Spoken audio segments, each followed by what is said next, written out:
পারস্য সাগরে মুখোমুখি সংঘাতে ইরান আমেরিকা, কখনো ড্রোন পাঠিয়ে কখনো ছোট ছোট নৌযান দিয়ে মার্কিন রণতরী এবং জাহাজকে ধাওয়া করছে আয়াতুল্লাহ আলী খামেনির বাহিনী। এর মাধ্যমে এটা স্পষ্ট যে আর মাত্র একটি সিগন্যালের অপেক্ষা।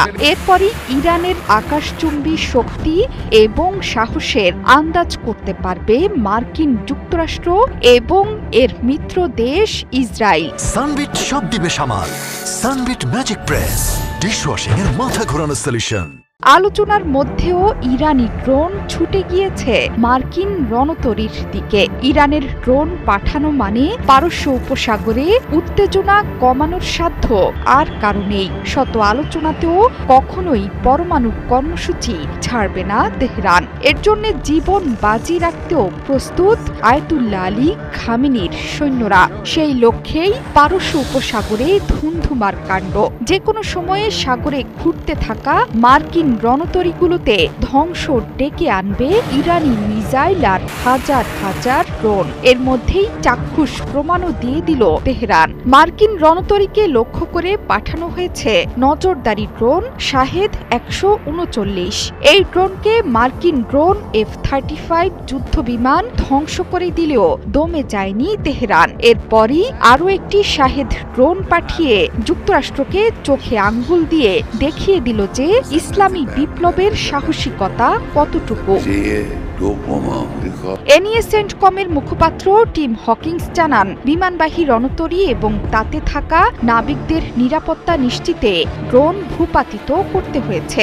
আব্রাহাম লিঙ্কন থেকে উড়ে যাওয়া F-35C যুদ্ধ বিমান ইরানের তৈরি শাহেদ 139 ড্রোনটি ভূপাতিত করেছে। সে সময়ে রণতরীটি ইরানের দক্ষিণ উপকূল থেকে প্রায় 800 কিলোমিটার দূরে অবস্থান করছিল। তখন ড্রোনটি আগ্রাসীভাবে এগিয়ে আসছিল বিমানবাহী রণতরীর দিকে। শুধু ড্রোন পাঠিয়েই শান্ত হয়নি তেহরান। হরমুজ প্রণালী দিয়ে যাচ্ছিল মার্কিন পতাকাবাহী তেলবাহী জাহাজ। ওই জাহাজের পেছনে ধাওয়া করে ইরানের শক্তিশালী গানবোট। ইরানের ভান্ডারে আছে এমন হাজার হাজার নৌযান। এসব ছোট নৌযান থেকে এক নিমিষেই ছুটে যেতে পারে মিসাইল এবং ড্রোনের বহর। এর মাধ্যমে প্রকাশ্য সমুদ্র সংঘর্ষ শুরু হয়ে গেছে আমেরিকা এবং ইরানের। পারস্য উপসাগরে যুক্তরাষ্ট্রের আধিপত্য গুড়িয়ে দিতে সক্ষম ইরান। এগুলো তেহরানের শক্তির সামান্য ঝলক মাত্র। আমেরিকা এবং ইরানের সামুদ্রিক উত্তেজনায় এটা স্পষ্ট যে কূটনৈতিক উপায়ে আর কোনো শান্তির আশা নেই। এবার যুদ্ধ অনিবার্য।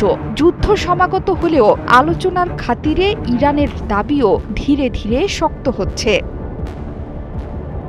ইরানের সাথে মার্কিন যুক্তরাষ্ট্রের উত্তেজনার মধ্যে বর্তমানে পারস্য উপসাগরে অবস্থান করছে মার্কিন রণতরীর বিশাল এক বহর। এর মধ্যে আছে রণতরী আব্রাহাম লিঙ্কন এবং অন্যান্য যুদ্ধ জাহাজও। মার্কিন সামরিক উপস্থিতিকে কোনোভাবেই মানতে নারাজ ইরান। দেশটিও প্রস্তুতি নিয়ে রেখেছে, কোনো হুমকি এলে সবার আগে ধ্বংস হবে মার্কিন সামরিক উপস্থিতি।